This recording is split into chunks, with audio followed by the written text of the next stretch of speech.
Ternyata di sana aku dapetin yang lebih dari prodi aku. Aku dapetin hal-hal yang sebenarnya oh my god. Ini yang aku pengen gitu. Kayak wow, I got it. Hai Axelzen, selamat datang di konten juga pernah bersama aku Gabriel Shannon, CMO and co-founder of Axel. Cerita aku juga pernah kali ini berjudul Aku Juga Pernah Bertemu Dream Job Melalui Role Organisasi. Perbincangan hari ini akan diisi oleh Kanyawan Meta, dan di sini udah ada Kak Metanya nih. Hai Kak Meta, apa kabar? Halo Shannon, baik-baik. Gimana nih kabarnya? Aku baik juga, seneng sih bisa ketemu banget sama Kak Meta. Kak Meta nih dari kemarin sibuk banget guys, jadi di weekend kita udah reschedule berkali-kali dan akhirnya kita bisa rekaman hari ini. So Oke, sorry ya, harus reschedule terus jadinya. apa-apa Kak, seneng banget intinya. Mungkin sekarang Kak Meta udah bisa kenalan dulu nih, kayak sekarang kesibukannya apa, role-nya apa, terus kayak ya gitu deh, apapun lah yang pengen dikenalin. Oke. Halo teman-teman Excel. Aduh, aku senang banget nih diundang ke sini buat bincang-bincang sama kalian. Kenalin, aku Nyoman Meta Rosanti. Kalian bisa panggil aku Meta. Biasanya aku lalu lalang mungkin di LinkedIn teman-teman anak IT gitu ya, karena aku fokus hiring buat anak IT. Terus juga aku mungkin lalu lalang di Instagram kalian mungkin, ataupun di TikTok kalian mungkin tentang HR kayak gitu. Dan juga sekarang kesibukan aku nih mungkin sama seperti teman-teman yang menyaksikan recording ini nantinya. Aku masih mahasiswa di UNS semester 8 prodi pendidikan fisika. Tapi aku juga sekarang currently udah menjadi talent manager di Glen Singapura. Jadi double job mungkin ya. Job pertama jadi mahasiswa, job keduanya aku full time kayak gitu. Oke deh. I see, wah keren banget masih mahasiswa. Udah full time ya Kak, berarti? Udah full time di Ya, Greens ya? yep, Wow, full sebelum time. aja udah sebelum jadi fresh grad udah langsung dapet nih, mantep banget. Nah, kan judulnya Kak Meta dapet kayak dream jobnya dari suatu organisasi. Emang Kak Meta itu ikut organisasi apa sih emang, dan role-nya apa sih di organisasi tersebut? Oke, jadi tuh kalau organisasi itu panjang banget kan. Jadi dulu aku serang. Oke, jadi I'm back. It's okay. Jadi organisasi aku itu mungkin perjalanannya dari semester 1 sampai semester 7 ya, terakhir kali aku berorganisasi, mentor organisasi gitu. Jadi dari dulu itu aku tipikal anak yang nggak bisa diem dari SD, SMP, SMA, kuliah. Aku tuh nggak bisa yang namanya nggak ikut eskul, nggak ikut UKM, kayak itu aku nggak bisa. Tapi beda cerita nih waktu kuliah. Dulu sewaktu aku SD mungkin eskulnya ya kayak ya cerdas cermat, anak-anak yang paskibraka kayak gitu kali ya, yang seru-seruan aja gitu, yang penting ikut teman kayak gitu kan. SMP, SMA juga gitu. Mungkin SMA udah lebih terarah lah passionnya di mana gitu kan. Nah, kebetulan waktu SMA dulu aku tuh anaknya biologi banget nih. Jadi tuh pernah gak sih kayak Shannon itu waktu SMA nih, itu tuh passionate banget di suatu di organisasi, misal OSIS gitu ya. Tapi waktu kuliah itu tuh harus harus melepas si OSIS itu, angan-angan masuk BEM kayak gitu, atau dan prodi yang masih relate sama OSIS sama BEM, which is kayak hukum atau manajemen kayak gitu. Tapi tiba-tiba terbanting ke prodi yang sebenarnya nggak ada di bayangan kamu. Kayak kayak kebayangin itu udah seserem itu gitu loh. Jadi waktu aku SMA dulu, aku tuh anak biologi. Jadi aku ikut kayak OSN biologi, LKTI, semuanya biologi gitu. Waktu aku masuk ke kuliah, ternyata aku kecemplung di fisika gitu kan. Aku salah jurusan gitu. Nah, waktu di semester 1, itu aku masuk UKM yang masih kayak anak SMP, SMA. Jadi ikut-ikutan teman, cari aktivitas aja biar gak gabut, biar fisik aku tuh gak stres kalau di kos terus. Akhirnya aku ikut taekwondo. Random Wow, banget tuh ikut taekwondo.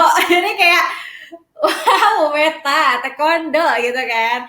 Jadi itu sampai ganti sabuk itu aku pernah ikut ujian sabuk guys. Jadi kayak mencari kegiatan gitu kan waktu itu. Dan akhirnya waktu itu karena ya udah selesai itu taekwondo di semester 1, aku udah mencoba SBM lagi. SBM lagi ternyata aku nggak lulus, aku udah ditolak ya, apa ya, kalau dihitung itu sekitar 13 universitas kayak udah menolak aku di satu jurusan yang aku pengen banget. Nah akhirnya ya udah deh, aku accepted myself, ya udah aku sekarang ngejalanin deh di prodi fisika kayak gitu. Dan ya udah di semester 2 aku nggak lolos SBM, ya udah aku bilang ke orang tua aku, ya udah aku bertahan aja di prodi saat ini gitu, pendidikan fisika. Di semester 3 aku udah mulai mencari lagi nih, gimana sih caranya gue tetap hidup gitu loh di kampus ini. Itu akhirnya uploadan dari Takamila. Kalau misalnya kalian pasti tahu lah ya Tasya Kamila siapa, kayak ya artis, influencer, semuanya. Bahkan dia salah satu role model aku gitu loh, selain Maudy Ayunda. Jadi ya waktu itu cerita, waktu itu dia diundang ke PBB, waktu itu kongresnya PBB. Terus dia cerita kayak kalau misalnya kalau kalian mau ikut yang kayak aku jalanin sekarang, ya kalian harus ada di organisasi yang masih bisa mengantarkan kalian ke sana. Nah dia nyebut tuh ada MUN, ada ISEC. Akhirnya waktu itu aku cari di UNSO, ternyata MUN belum ada gitu kan. Aku harus ke kampus luar dan aku nggak tahu gimana caranya. Akhirnya aku dapetnya ISEC dan akhirnya aku join ke ISEC. Ternyata di sana aku dapetin yang lebih dari prodi aku. Aku dapetin hal-hal yang sebenarnya oh my god, ini yang aku pengen gitu. Kayak wow, I got it. Akhirnya aku dapetin tempat yang sebenarnya apa ya, masih align sama yang aku pengen. Dan di sini aku ternyata menemukan passion aku. Dulu aku sempet tuh up and downs banget di ISEC gitu kan. Aku ada di position member, habis itu baru naik ke team leader, masuk ke national team, akhirnya berakhir di terakhir role aku itu regional supporting team di Asia Pasifik gitu untuk untuk business development kayak gitu. Nah, di sana tuh kayak aku menemukan passion aku saat aku berorganisasi. Aku tuh merasakan kayak oh ini ya yang sebenarnya bisa kita dapetin di organisasi yang sebenarnya nggak kita dapetin waktu kuliah gitu. Oh ini ya pentingnya ketika aku membuka wawasan aku di tempat lain, bukan hanya di tempat yang menurut aku memang aku nggak nyaman gitu. Jadi kayak orang-orang bilang keluar dari zona nyaman kamu, keluar dari zona nyaman kamu. Kalau aku keluar dari zona yang tidak nyaman bagi aku. Jadi kayak ibaratnya ngapain gue mesti keluar dari zona nyaman gue yang sebenarnya bisa mendevelop diri gue kayak gitu. Dan waktu itu adalah zona ketidaknyamanan aku gitu kan. Yaudah akhirnya aku di organisasi itu, nah ternyata di organisasi itu aku bisa mengembangkan banyak hal, kayak development skills aku yang pastinya, karena di prodi pendidikan fisika aku nggak akan mungkin mempelajari HR, tapi di organisasi aku ada di bidang HR terus, jadi kayak HR and sales gitu aja berkutat di sales, HR, jadinya kan kayak orang udah wow ya udah Meta nggak akan mungkin kemana-mana kayak gitu, and then aku mengembangkan networking. Aku mengembangkan networking, jadi hampir apa ya, relasi aku tuh ada berkutat di ISEC gitu. Jadi kayak sampai sekarang pun hampir ya 50% dari tim yang setim sama aku itu tuh anak ISEC dulunya. So tadi kan kayak aku udah cerita ya tentang dari semester 1 sampai akhirnya aku ketemu ISEC, dan pada akhirnya kayak aku kebentuk tuh dari ISEC itu, akhirnya aku belajar tentang sales, terus tuh HR kayak gitu. Nah, ketika aku belajar di organisasi itu, benar-benar aku yang belajar sedemikian rupa. Kayak aku memposisikan ISEC itu sebagai tempat aku belajar, kayak ibaratnya aku di kelas dan aku di playgroup gitu loh. Jadi aku bisa mencoba wahana yang banyak, aku bisa merasakan, oh jadi HR itu kayak gini ya, oh jadi sales itu kayak gini ya, bahkan kayak, oh jadi leader itu kayak gini ya, kayak gitu. Nah akhirnya waktu itu aku juga dapetin beberapa challenge, even waktu aku mau high role jadi team leader, aku mau high role jadi national team, itu harus bikin strategi, bikin buklet, dan itu yang benar-benar aku relate sama pekerjaan aku sekarang, karena di pekerjaan aku sekarang juga aku kayak gitu. Jadi setiap hari itu bikin seperti schedule, pipeline, aku bikin strategi, target, dan lain-lain. Jadi itu kayak relate yang aku kerjakan di ISEC sama yang di kuliahan gitu. I think semua organisasi itu pasti sama, jadi kayak pasti bisa mendevelop kita. Kayak mungkin teman-teman di sini bahkan bukan organisasi, mungkin kayak Shannon gitu kan, lagi building startup atau benar-benar lagi merintis gitu untuk bikin organisasi baru kayak gitu, pasti akan ada pembelajaran gitu. Tapi yang penting kita itu benar-benar set mindset. Jadi di set mindset itu aku selalu tanam ini di semua kegiatan aku. Jadi aku set mindset aku adalah aku pengen develop diri aku di setiap kegiatan aku. Jadi aku akan mendevelop diri aku terus tuh. Even aku di sana nggak mendapatkan good cash, kayak aku merasa oh aku kok jadi budak banget ya di sini, kok aku merasa aku capek banget ya di sini, dan aku nggak akan merasakan itu karena so far aku selalu pengen mendevelop diri aku. Jadi setiap tantangan, setiap apa ya, ups and down yang aku dapetin, aku tuh menikmati gitu, kayak seneng aja gitu ngerasain itu. And then selama apapun yang aku lakukan di organisasi ISEC itu aku selalu diajarin tentang golden circle. Jadi kalau teman-teman ada yang tahu golden circle itu what, why, and how. Jadi ketika aku mau melakukan sesuatu atau aku pengen melakukan kegiatan apapun nih, even aku cuma mau berbelanja di supermarket gitu, aku udah tahu nih golden circle-nya. Jadi aku mau beli apa, kenapa aku pengen beli itu, gimana aku caranya bisa beli barang itu kayak gitu. Dan sama kayak aku pengen apply kerja nih. Kenapa sih gue pengen apply kerja padahal belum lulus? Yang mana baru sempro, belum semhas, belum lagi ujian lab kayak gitu. Banyak banget rentetannya, tapi kok masih berani gitu loh. Oh, why? Kenapa gitu? Oke deh, aku udah tahu nih jawabannya kenapa. Jadi aku sekarang bisa tahu apa yang harus aku lakukan gitu. Dan bagaimana aku cara achieve my target gitu. Jadi dari golden circle itu. Habis dari golden circle, aku juga selalu apa ya, bikin notes kecil. Jadi sering banget di HP aku itu penuh sama notes yang warna-warni gitu. Aku bikin entah itu di HP, entah itu di buku. Jadi kayak smart goals, kalau kalian tahu smart goals gitu, measurable, terus timelinenya juga pas gitu. Jadi kayak benar-benar benar-benar strategikal banget gitu. Jadi melatih kita kalau misalnya nanti kita jadi leader nih di tim kita waktu kita di kerjaan gitu kan, kita udah tahu strateginya kayak gimana, kapan harus achieve kayak gitu.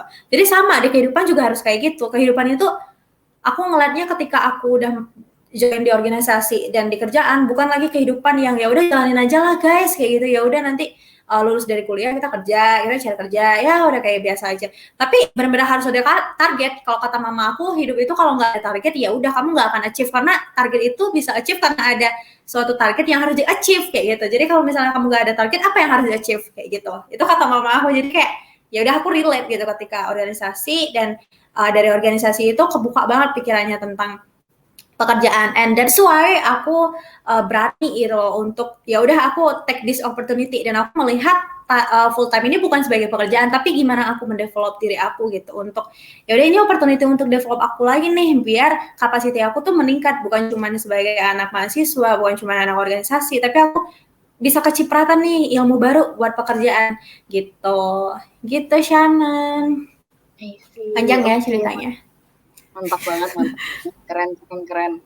Nah terus Kak, kan pasti banyak nih anak-anak yang sebenarnya mahasiswa yang salah jurusan, abis itu kayak ikut organisasi dan kayak wah banyak banget yang pasti sama kayak kakak, aku lebih cinta nih sama role organisasi aku, kok mau jadi ini aja sama kayak kakak. Nah kira-kira kan pasti banyak nih yang bimbang, aduh kadang-kadang sayang ya udah belajar 4 tahun di kuliah tapi kayak ngambil pekerjaan malah yang lain. Kira-kira mindset apa sih yang Kak Meta tanemin biar kakak tuh bisa sampai yakin sama pilihan kakak buat kayak ngelepas 4 tahun belajar fisika dan akhirnya kayak ketemu di role HR ini? Oke. Sebenarnya kita tuh ketika kita kerja, apa sih yang kita cari? Kalau aku tanya ke Shannon deh, kalau kita kerja kita nyari apa, Nan? Kalau kamu nyari apa? Kalau aku kerja aku nyari happiness sih, Kak. Oke, happiness kan ya. Nah, ketika Shannon kerja nggak dapat happiness, pasti benar-benar setiap hari burn out nggak sih? Kayak Betul. dikit-dikit boring, bahkan kayak, aduh gue resign aja deh, kayak gitu kan. Nah, sama tuh kayak aku sama kayak Shannon. Jadi aku aku selalu berprinsip kalau hidup itu bukan cuma tentang achievement tapi fulfillment. Jadi kalau hidup kita itu cuman apa ya, merasa kalau oh oke deh aku pokoknya harus jalanin yang sekarang, rugi nggak sih kalau misalnya udah 4 tahun udah belajar fisika, banting tulang, pokoknya udah rambut sampai rontok karena belajar fisika, pusing, tapi fisikanya dibuang gitu kan. Rugi banget gitu. Tapi aku nggak pernah berpikiran seperti itu. Aku bersyukur aku pernah di fisika, aku bersyukur banget karena banyak banget tuh yang aku pelajarin. Aku belajar tentang psikologi anak juga, aku belajar tentang gimana sih nge-treat anak kayak gitu kan, nge-treat anak SMA waktu itu. Lalu aku juga wah Shopee nih. Lalu sorry, distraction. Apa ternyata, jadi aku juga belajar tuh tentang banyak banget hal yang gimana sih aku harus menempatkan diri ketika ketemu orang lain, terus manajemen sekolah dan lain-lainnya. Yang mens aku juga belajar tentang manage people gitu kan. Tapi di sini aku balik lagi, aku pengen merasa hidup itu harus fulfillment, dimana ketika aku bekerja nanti, aku tuh udah nggak ada lagi kata-kata kayak coba gue dulu sini ya kayak gitu, coba dulu. Jadi karena aku nggak akan berandai-andai lagi gitu. Jadi ketika aku memutuskan aku melepas fisika, yang pertama pastinya aku udah tahu goals aku apa dari awal. Yang pertama goals dulu. Dari goals itu tuh merambat sebenarnya. Aku harus sudah tahu value aku kayak gitu kan. Jadi aku udah tahu value diri aku itu apa, passion aku apa, visi misi aku sebenarnya kayak gimana gitu. Lalu aku juga udah tahu goals, sudah tahu yang kedua itu aku udah tahu nih sebenarnya aku pengen kerja di perusahaan kayak gimana gitu. Dari itu perusahaan atau BUMN, aku udah tahu kayak gimana gitu. Jadi ketika kuliah, aku itu memang aku menjalani kuliah aku sebagai mahasiswa, itu kewajiban aku gitu kan. Aku dapetin gelar aku S1 juga itu kewajiban aku. Itu suatu kewajiban dan tanggung jawab kita kepada orang tua kita juga gitu. Tapi di sisi lain kita juga harus membahagiakan diri sendiri gitu dan juga harus mencapai apa yang kita pengen gitu. Jadi aku punya banyak banget cerita dari teman-teman aku sih. Ada kasusnya yang salah jurusan, akhirnya dia ngikutin jurusannya sampai dia benar-benar malah jadi passionate di jurusan itu. Banyak cerita yang kayak gitu. Bahkan kayak ya udah, oh ternyata gue kecemplung di jurusan ini, gue malah seneng ya dan gue berkarya di jurusan itu, malah gue kerja sukses di prodi itu. Tapi ada juga yang orang-orang itu berada di satu prodi, teman aku ada yang satu prodi itu, dia merasa salah jurusan, akhirnya dia bekerja tuh sama kayak jurusan itu. Jadi dia kerja yang masih align sama jurusan itu, tapi pada akhirnya dia akhirnya pindah-pindah kerja. Jadi kayak dia merasa udah nggak passionate banget sama kerjaan itu, akhirnya pindah-pindah kerja. Jadi kayak bukan membuang waktu, tapi pada akhirnya dia terkakal gitu. So that's why aku dari awal, dari ketika aku mahasiswa, aku udah deketin sama diri aku. Jadi aku harus mencari fulfillment aku dan kebahagiaan aku. Jangan sampai aku udah kerja, aku baru nyesel. Jangan sampai nyeselnya di belakangan gitu. Lebih baik kita ya udah take some lebih banyak waktu di kuliahan kebanding kita baru mengobrak-abrik lagi cara untuk keluar dari zona ketidaknyamanan itu ketika kita udah lulus nanti, karena udah telat banget gitu. Kalau misalnya udah lulus baru ketemu passion lah, baru ketemu mau kerja di mana gitu, udah telat banget gitu. I see. Oke, nice. Emang Itu anak Isaac banget ya Kak, kayak fulfillment. Semua anak Isaac semuanya pasti kayak tentang fulfillment, mantap. Oke. Actually kayak pertanyaan aku udah selesai. Benar. Buat penutup, kayak aku mau nanya nih Kak, kira-kira dari Kak Meta ada nggak sih pesan buat teman-teman mahasiswa yang kayak masih bimbang-bimbang tentang si salah jurusan ini? Oke deh. Mungkin pesan dari aku buat teman-teman semuanya, untuk kalian yang merasa salah jurusan, kalian nggak sendirian. Jadi kayak banyak banget di luar sana yang merasa salah jurusan. Mungkin teman dekat kamu di kampus yang satu kelas mungkin ada juga yang salah jurusan. Jadi jangan insecure karena salah jurusan. Dan kedua, kalian ayo sekarang harus cari passion kalian apa, value kalian itu sebenarnya apa, yang kalian pengen banget bikin di hidup kalian tuh apa. Jadi kalian tahu tuh, kalian mau jadi volunteer terus seumur hidup gitu kan, pergi ke ke negara-negara yang butuh bantuan, itu sangat memungkinkan gitu. Jangan takut untuk bermimpi. Kayak mimpi itu gratis, mimpi itu gampang gitu loh. Jadi kayak mimpi aja dulu gitu. Dan akhirnya kalau misalnya kalian udah tahu passion kalian, value kalian, ya just do it. Jadi dengan strategi yang matang dari organisasi kalian, dari pengalaman-pengalaman kalian, ataupun dari apa yang kalian sedang lakukan sekarang, maksimalin. Jadi kayak selalu striving for excellence untuk melakukan hal apapun di hidup kalian, dan nantinya kalian bakal tahu sebenarnya kalian mau jadi apa, dan semoga kalian juga bisa di jalan yang benar gitu untuk mencapai apa yang kalian mau. Itu aja sih pesan aku. Dan ya, jangan takut. Jadi kayak step yang kalian ambil, jangan pernah takut. Asal kalian udah berstrategi, udah yakin, udah yang merasa kayak, oke, this is my way. Jadi kayak nggak perlu banyak lihat kiri kanan, mendengarkan kiri kanan, jangan ragu. Just just the way you are gitu kan, kayak lirik lagu aja tuh, kayak jalan aja gitu di jalan kamu dengan percaya diri. Oke, mantap. Oke, kalau gitu, thank you so much untuk Kameta for sharing with us. Semoga sukses terus, diberi kelancaran juga untuk persiapan MT-nya, dan buat teman-teman mahasiswa, thank you juga yang udah dengerin. Dan jangan lupa pesan terakhir dari Axel, orang pintar adalah orang yang belajar dari pengalaman, namun orang yang lebih pintar adalah orang yang belajar dari pengalaman orang lain. Oke, kalau gitu, thank you all, bye.